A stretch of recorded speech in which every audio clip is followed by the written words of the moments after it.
Seja muito bem-vindo à aula de História do professor Dalton. E aí, vamos aprender juntos?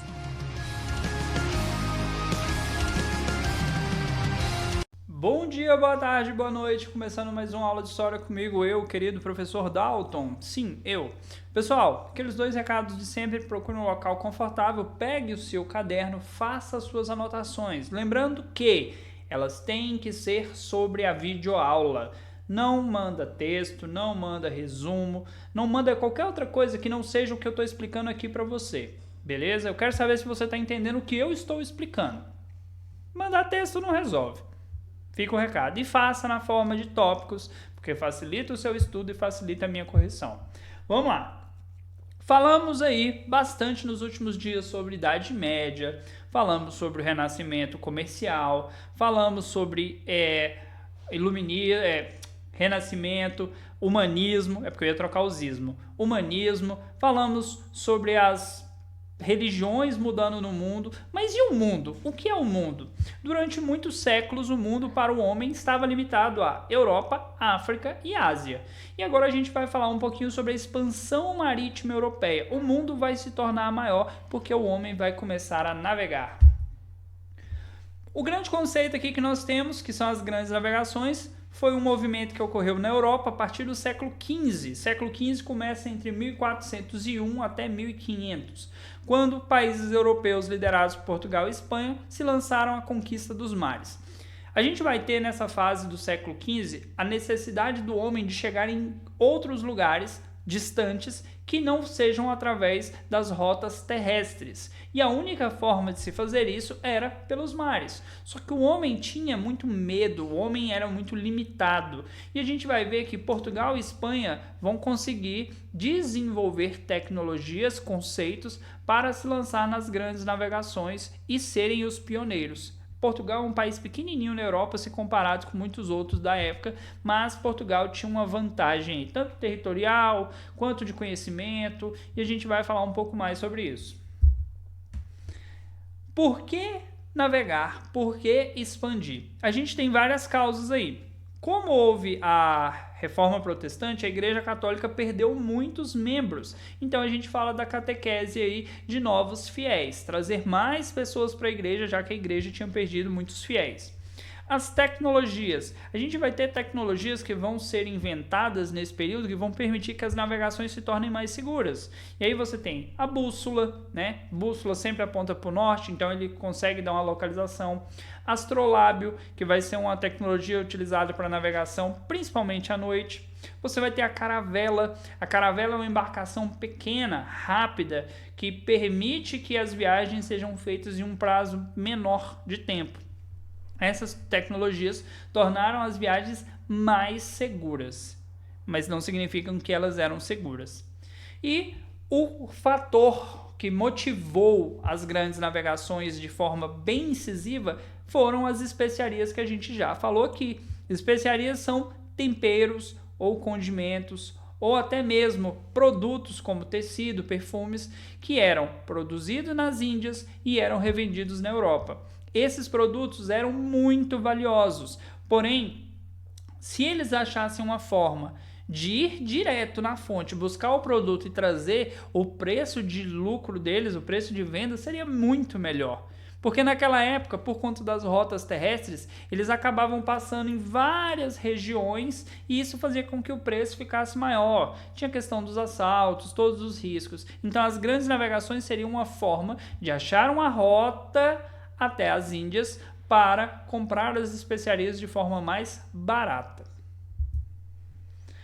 E aí você tem os motivos também. Falta de alimentos, que algumas cidades começaram a ter, principalmente por conta da crise do século XIV. Lembra que a gente falou da crise do século XIV, que teve a peste negra, que teve a Guerra dos 100 Anos, que teve os problemas na agricultura. Então isso já era um motivo. A produção artesanal que as cidades tinham, mas não conseguia vender ali. Você vai ter a falta de metais, tá? Uma parte das grandes navegações está ligada ao metalismo, a necessidade de ouro e prata para fazer moeda, porque pensa bem, eu tenho dinheiro, imagina que você tem R$100, você começa a comprar coisas, o seu dinheiro uma hora vai diminuir, E vai chegar um ponto que vai acabar. Nesse caso aqui, imagina que a Europa estava comprando da Índia essas especiarias. O ouro estava saindo da Europa e estava indo para as Índias. Logo, ele ia começar a diminuir e acabar. Então, existia a necessidade de achar novas reservas de ouro. O encarecimento das especiarias, porque era um produto muito chique, era um produto que levava meses para chegar, passava pela mão de vários revendedores. Isso é meu gato fazendo barulho ali na caixa. Até chegar lá, e a conversão ao cristianismo, que é a catequese, que a gente já falou. A Igreja Católica perdeu muitos membros. Seguindo as rotas. As rotas mais conhecidas eram por terra ou pelo mar Mediterrâneo. Problemas.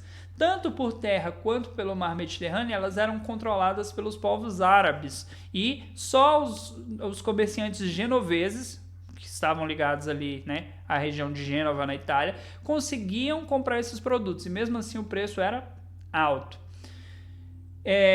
Você tinha a rota pelo Mediterrâneo, que não era dominada pelos genoveses. Não, tá errado ali, calma. É porque tirou uma linha e eu li errado. A rota pelo mar Mediterrâneo era dominada pelos italianos, aí ele fala os genoveses e os venezianos. Cabia aos portugueses buscar uma rota alternativa, e essa rota alternativa foi o mar Atlântico, o Oceano Atlântico. Onde tem acento, ele tá trocando as letras, tá vendo? Tá errado. O que seria o Atlântico? O continente africano, vou tentar fazer aqui sem desenhar, que é difícil.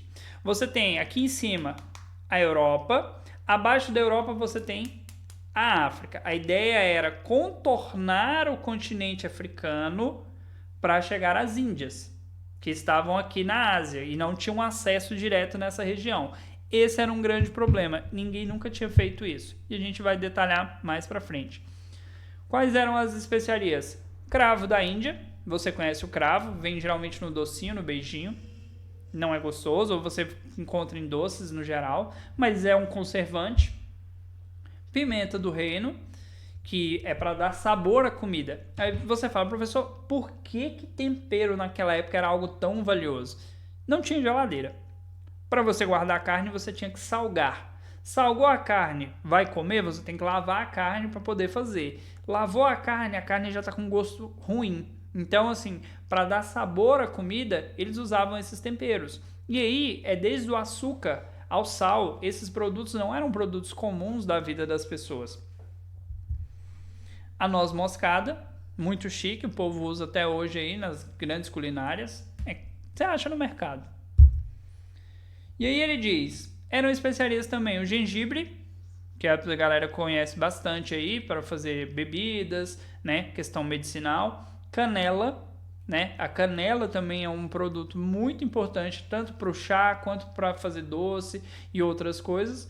O açúcar, apesar da escrita aqui estar errada, né, isso aqui é o açúcar, que era um produto muito valioso na época e poucas pessoas tinham acesso, porque o clima da Europa não permitia a produção de açúcar. Clima geralmente frio, e o açúcar precisava de, né, regiões quentes para ser plantado. Ele vai dizer que eles acabavam comprando esses produtos do Oriente, o que fazia com que o preço fosse alto, e eram tecidos, eram tapetes, perfumes, porcelana, seda, cristais, temperos, tudo isso era comprado do Oriente, e tudo isso tinha um preço muito elevado. Por isso as grandes navegações, uma rota que leve direto aonde os produtos eram vendidos, as Índias. Meu gato tá roncando. É um detalhe, não é Índia, são Índias com S, porque Índias é a região, Índia é o país, beleza? Próxima aula a gente vai continuar falando aí sobre Portugal, por que Portugal conseguiu ser o pioneiro nas navegações, o que tinha de diferente. Até o próximo vídeo.